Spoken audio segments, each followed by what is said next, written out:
नमस्कार मंडळी. तर हा व्लॉग आहे डे इन माय लाईफ. तर सकाळी जाताना चांगलं ऊन होतं, पण ऑफिसमध्ये पोहोचल्यानंतर तासाभरात असं पावसाने मारा चालू केला.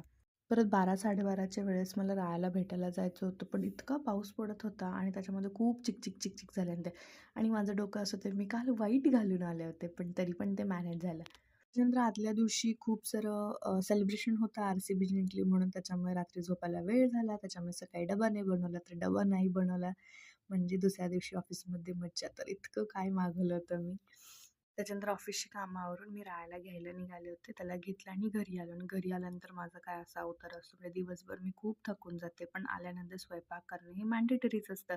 सो मी पटकन स्वयंपाकाला लागली, भाजी वगैरे करून घेतली आणि आणि आजकाल माझा ना एक मसाला खूप फेवरेट झाला, म्हणजे त्या माझ्या सासूबाई वापरतात. हा आहे छोटासा घरकुलचा मसाला आणि त्याची मला खूप क्रेज झाली आणि ते मी वापरते आता भाज्यांमध्ये. त्याच्यानंतर मी पटकन चपाती करून घेतल्या. ॲक्च्युली आम्हाला बाहेर जायचं होतं, पण त्याच्या आधी विचार केला की स्वयंपाक करून घ्यावा, सगळं आवरून घ्यावं, म्हणजे भांडी वगैरे. रायासाठी खाऊ बनवून ठेवला होता, त्याला फक्त चारायचं राहिलं होतं, पण आधी स्वयंपाक केला. आणि त्यासाठी आज विशेष असं काय केलं नव्हतं, फक्त तूप भात चारला होता. त्याला थोडेसे जुलाब झाले, त्याच्यामुळे मग आम्हाला हॉस्पिटलला जायचं होतं त्याला घेऊन, पण डॉक्टरच्या अपॉइंटमेंट फुल होत्या. तरी पण आम्ही रिक्वेस्ट करून त्यांच्याकडून अपॉइंटमेंट घेतली होती. त्यासाठी आम्हाला 9 वाजता निघायचं होतं. म्हणून मी पटकन आधी स्वयंपाक करून घेतला आणि विचार केला की आल्यानंतरच जेवण करू मग म्हणून.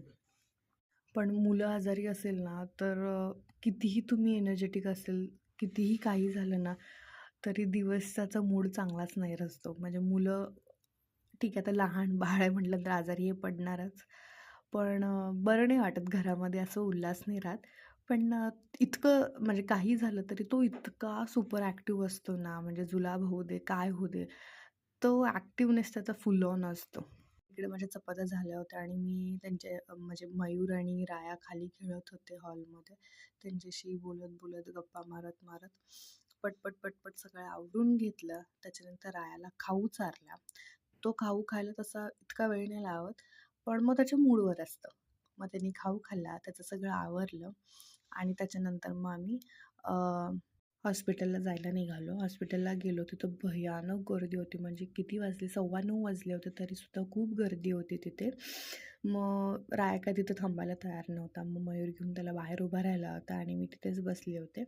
मग आमचा फायनली 10 वाजता नंबर आला आणि त्याच्यानंतर मग त्याचं चेकअप केलं आणि त्याच्यानंतर मग परत आम्ही घरी यायला निघालो. घरी आल्यानंतर त्याला औषध दिली आणि त्याला झोपी घातलं आणि मला सगळं आवरायला आणि जेवण करायला रात्री 12 वाजले.